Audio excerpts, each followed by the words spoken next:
जय हिंद दोस्तों। आज का टॉपिक है भारतीय संविधान की विशेषताएं। भारतीय संविधान की क्या विशेषताएं हैं? तो पहले क्वेश्चन आप लोग देखेंगे कि संविधान में जो है, ये इंडियन कॉन्स्टिट्यूशन में जो है, हमारे देश के बारे में दो नाम का प्रयोग किया गया है। कौन सा दो नाम है?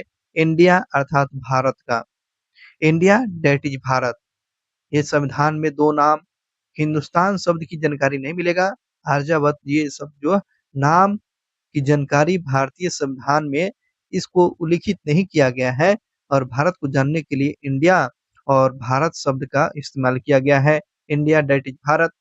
भारतीय संविधान में जो है, भारतीय संविधान में किस प्रकार की ये प्रणाली अपनाया गया है? शासक की प्रणाली, शासन प्रणाली देखेंगे तो आपको संघात्मक शासन प्रणाली अपनाया गया है। आपको संघात्मक शासन प्रणाली जो है, संघात्मक शासन प्रणाली, इस बात को याद रखेंगे, संघात्मक या आपको संस्थात्मक, ये दोनों बातें आपको क्वेश्चन पूछे जाते हैं। और ये कहाँ से लिया गया? संस्थात्मक शासन प्रणाली, ये ब्रिटेन के संविधान से लिया गया। कहाँ से लिया गया? ब्रिटेन के संविधान से। पहले क्वेश्चन की बात करते हैं। संस्थात्मक शासन प्रणाली में जो है, विधायिका का कार्यपालिका पर नियंत्रण रहता है। संसदीय शासन प्रणाली में जो होता है, आपको याद रखेंगे, आपको विधायिका का कार्यपालिका पर क्या होती है? कंट्रोल रहता है। नेक्स्ट क्वेश्चन की बात करते हैं। अध्यात्म शासन प्रणाली, तो वहां पर जो है बात किया जाता है, जिसमें कि आपको अमेरिका हो गया, तो वहां पर अध्यात्म शासन चलती है, यानी प्रेसिडेंशियल पावर चलती रहती है। तो इसका आधार मूलभूत तत्व क्या बनेगा? तो एकल कार्यपालिका वहां पर काम करती है। अध्यात्मात्मक शासन प्रणाली में जो है, आपको याद रखना है, एकल कार्यपालिका चलती है। नेक्स्ट क्वेश्चन की बात करते हैं। अगला क्वेश्चन पूछा गया है, भारत की संसदीय शासन प्रणाली, ठीक है, भारत की तो संसदीय शासन प्रणाली है और ये ब्रिटेन से लिया गया है। दोनों में मुख्य अंतर पूछ रहा है। दोनों में क्या पूछ रहा है? अंतर क्या, मुख्य अंतर क्या आ गया? न्यायिक समीक्षा, न्यायिक समीक्षा में ये अंतर है। और भारत के शासनीय शासन प्रणाली में भारत का क्या है? गणतंत्रात्मक है, लेकिन ब्रिटेन वाला में आपको क्या है? राजतंत्रात्मक है। ये आपको प्रमुख अंतर देखने को मिलेगा। और भारत का संविधान क्या लिखित है और ब्रिटेन के संविधान अलिखित है। ये भी आपको डिफरेंस, अंतर देखने को मिलेगा। अगले क्वेश्चन की बात करते हैं। भारत का संविधान परिसंघीय है। भारत का संविधान कैसी है? परिसंघीय है। और किससे निर्धारित होता है? ये किससे निर्धारित होता है? परिसंघीय है तो ये किसके द्वारा निर्धारित होती है? और केंद्र और राज्य के मध्य शक्तियों के वितरण से होता है। परिसंघीय, परिसंघीय यानी भारत क्या है? राज्यों का संघ है। भारत है राज्यों का संघ है। इस डायग्राम को हम लोग देखना है। देखिएगा, भारतीय संविधान के जो संविधान के मूल्य क्या होगा? भारतीय संविधान के मूल्य क्या होगा? स्वतंत्रता, समानता, भातृत्व, संप्रभुता, समाजवादी, पंथ निरपेक्ष और लोकतांत्रिक। ये जो है ये भारतीय संविधान की मूल सिद्धांत, प्रिंसिपल है। भारतीय संविधान के मूल्य देखने को हम लोग पहचानेंगे तो ये स्वतंत्रता की बात करता है, समानता की बात करता है, भातृत्व की बात करता है और संप्रभुता की बात करता है, समाजवादी बात करता है और पंथ निरपेक्ष और लोकतंत्रात्मक शासन प्रणाली है। ठीक है, आगे बढ़ते हैं। अगले क्वेश्चन की बात करते हैं। नीति निषेध तत्व, मूल अधिकारों को संविधान की आत्मा किसने कहा है? नीति निषेध तत्व तथा मूल अधिकारों को संविधान की आत्मा किसने कहा है? ग्रेनविल ऑस्टिन ने कहा। ग्रेनविल ऑस्टिन ने कहा है। नीति निषेध तत्व और मूल अधिकार को जो है संविधान की आत्मा किसने कहा है? तो ग्रेनविल ऑस्टिन ने कहा है। ग्रेनविल ऑस्टिन ने कहा है। और आर्टिकल 32 को संविधान का आत्मा किसने कहा है? आपको डॉक्टर भीमराव अंबेडकर ने कहा है। और संविधान का आत्मा किसको बोला जाता है? प्रस्तावना को बोला जाता है। अगले क्वेश्चन की बात करते हैं। मूल संविधान में कुल कितने अनुच्छेद है? मूल संविधान में कुल कितने अनुच्छेद और कितने अनुसूचियां थी? तो अनुच्छेद की बात करते हैं मूल संविधान में 395 और अनुसूची की बात करते हैं 8 गो अनुसूची।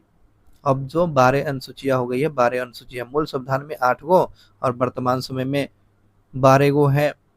नेक्स्ट क्वेश्चन की बात करते हैं, सर्वप्रथम कांग्रेस के किस अधिवेशन में जनगण गण गाया गया था? कांग्रेस के वो कौन सा अधिवेशन था जहां पर जनगण गण गाया गया था? तो कोलकाता अधिवेशन 1911 में गाया गया था। तो कांग्रेस के किस अधिवेशन में जनगण गाया गया था? तो कोलकाता अधिवेशन 1911 में गया था। 1911 में।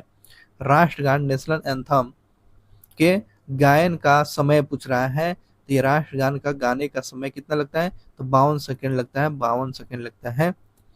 अगले क्वेश्चन देखेंगे, भारतीय संविधान के कारण ये भारतीय संविधान को क्या कहा जाता है? वकीलों का स्वर्ग कहते हैं। वकीलों का स्वर्ग, वकीलों का स्वर्ग बोलते हैं, क्योंकि भारतीय संविधान की जो बातें जो है जटिल है ना, तो उस जटिलता को सुलझाने के लिए वकील की जरूरत पड़ती है, इसलिए भारतीय संविधान को जो वकीलों का स्वर्ग कहा जाता है। चलिए अगले क्वेश्चन की बात करते हैं। अगले क्वेश्चन देखेंगे, एक स्टेटमेंट कोट किया गया है, यह किसने कहा है? सुनिएगा, भारतीय संविधान अधिक कठोर, अधिक लचीलापन के मध्य एक अच्छा संतुलन स्थापित है। भारतीय संविधान जो क्या अधिक कठोर है, अधिक लचीलापन का एक अच्छा बैलेंस पर बनाया हुआ है। ये किसका कथन था? केसी हुइयर का था, केसी हुइयर का। केसी हुइयर ने कहा है, ये भारतीय संविधान जो है ना, आपको अधिक कठोर है और अधिक लचीलापन है के बीच में एक अच्छा संतुलन बनाया हुआ है। केसी हुइयर का स्टेटमेंट था। नेक्स्ट क्वेश्चन की बात करते हैं, भारतीय संविधान के बृहद होने का कारण क्या है? यानी बड़ा होने का कारण क्या है? क्योंकि संघ और राज्य का एकल संघ और राज्य का एकल संविधान के कारण जो है आपको भारत का संविधान इतना लंबा चौड़ा हो चुका है, और विश्व का सबसे लंबा संविधान तो भारत का ही है। अगले क्वेश्चन पर आ जाते हैं। अगले क्वेश्चन पूछ रहा है, अपने राष्ट्रवादी प्रतिक्रिया में भारतीय संविधान के निर्माताओं ने अल्पसंख्यकों के हितों की भावनाओं के महत्व को कम कम करके आंका है। ये किसने बोला हुआ है? तो आइवर जेनिस ने कहा है। आइवर जेनिस ने जानते हैं क्या आरोप लगा रहे हैं? इन्होंने कहा है, ये विदेशी है और विदेशी ये पॉलिटी के जानकार इतिहासकार जो है, इनके द्वारा आइवर जेनिस ने क्या कहा है? आइवर जेनिस साहब ने कहा है, अपनी राष्ट्रवादी प्रतिक्रिया में भारतीय संविधान के निर्माताओं ने अल्पसंख्यक के हितों की भावनाओं के महत्व को कम आंका है। ये आइवर जेनिस ने स्टेटमेंट कोट किया है। अगले क्वेश्चन की बात करते हैं, भारत अर्धसंघात्मक जो है, अर्ध संघात्मक राज्य है, ये किसका स्टेटमेंट है? केसी वियर का। भारत के बारे में जो है, भारत के संविधान के बारे में आपको केसी वियर ने कहा, भारतीय अर्ध संघात्मक राज्य है। भारत के संविधान में जो बात कही थी केसी वियर ने, भारत अर्ध संघात्मक राज्य है, केसी वियर का स्टेटमेंट था। अगले क्वेश्चन पर आ जाते हैं, भारत में राजनीतिक सत्ता का प्रमुख स्रोत क्या होगा? तो ये भारत की जनता होगा, भारत की जनता। भारत में ये राजनीतिक सत्ता का स्रोत क्या होगा? भारत की जनता होगा, जनता इसमें भाग लेगी। अगले क्वेश्चन बात कर रही है, देखेंगे, अच्छा कोट किया गया है, ये किसका स्टेटमेंट है? देखिए अंबेडकर साहब के द्वारा क्या बात बोली जा रही है। अंबेडकर साहब के द्वारा बात बोली जा रही है, कोई भी संविधान इतना कितना भी अच्छा क्यों नहीं, कोई भी संविधान कितना भी अच्छा क्यों नहीं हो, यदि उसे क्रियान्वित करने वाले बुरा व्यक्ति हो, यानी इसको चलाने वाला बुरा व्यक्ति हो, तो संविधान भी बुरा हो जाएगा। यानी हम कितना भी अच्छा हम संविधान बना ले, अगर उसको चलाने वाले लोग आपको बुरे मिल जाती है, तो वह क्या होगा? संविधान बुरा हो जाएगा। ये अंबेडकर साहब ने ये बातें कोट कर कर बोले हुए थे। देखेंगे अंबेडकर साहब ने एक और बात बोली हुई थी, संविधान को संघात्मकता के तंग ढांचों में नहीं ढाला जा सकता है ना। भारतीय संविधान को संघात्मकता के तंग ढांचों में नहीं ढाला जा सकता है। ये जो है कोट किसने किया था? डॉक्टर अंबेडकर के द्वारा कोट किया गया था। अगला कोट देखेंगे, ये किसने सुझाव दिया था? तो महात्मा गांधी के द्वारा ये सुझाव दिया गया था। देखिएगा क्या बोल रहे थे महात्मा गांधी, भारत की स्वतंत्रता के बाद भारतीय राष्ट्रीय कांग्रेस को एक राजनीतिक दल के रूप में क्या करना चाहिए? भंग कर देना चाहिए। ये जो आप याद रखेंगे, महात्मा गांधी ने कोट करके कहा था, भारत की संविधान भारतीय जो है स्वतंत्रता प्राप्त करने के बाद भारतीय राष्ट्रीय कांग्रेस को क्या करना चाहिए, राजनीतिक रूप से इसको भंग कर देना चाहिए। महात्मा गांधी ने कोट कर बताया हुआ था। भारतीय संघवाद की जो है सहकारी संघवाद, भारतीय संघवाद को जो है सहकारी संघवाद किसने कहा है? भारतीय संविधान को सहकारी संघवाद आपको जी ऑस्टिन ने कहा है। सहकारी संघवाद किसने कहा है? आपको जी ऑस्टिन साहब ने बात बोली हुई थी। अगले क्वेश्चन की बात करते हैं। आदेशात्मक शासन प्रणाली में कार्यपालिका की समस्त शक्तियां किसमें निहित होगी? आदेशात्मक शासन प्रणाली में कार्यपालिका की समस्त शक्तियां आपको राष्ट्रपति में निहित होगी। किसमें निहित होगी? यह राष्ट्रपति में निहित होगी, राष्ट्रपति में निहित होगा। नेक्स्ट क्वेश्चन की बात करते हैं कि मौलाना अबुल कलाम आजाद ने संविधान सभा में वयस्क मताधिकार को 15 वर्ष के लिए स्थगित करने की बात कहा था। मौलाना अबुल कलाम आजाद ने संविधान सभा में जो वयस्क मताधिकार को जो है 15 वर्ष के लिए स्थगित करने की बात कहा हुआ था। अब यहाँ से इंपॉर्टेंट क्वेश्चन आ जाता है, भारत का राष्ट्रीय पशु की बात करते हैं। भारत का राष्ट्रीय पशु कौन है? ये बाघ है, बाघ है। भारत का राष्ट्रीय पशु क्या? बाघ है, बाघ है। पुष्प की बात करते हैं, फ्लावर क्या है? कमल है। फ्लावर की बात करते हैं, कमल हो गया। राष्ट्रीय पक्षी क्या है? तो पक्षी की मोर हो गया, नेशनल बर्ड हो गया, मोर हो गया, नेशनल बर्ड हो गया मोर।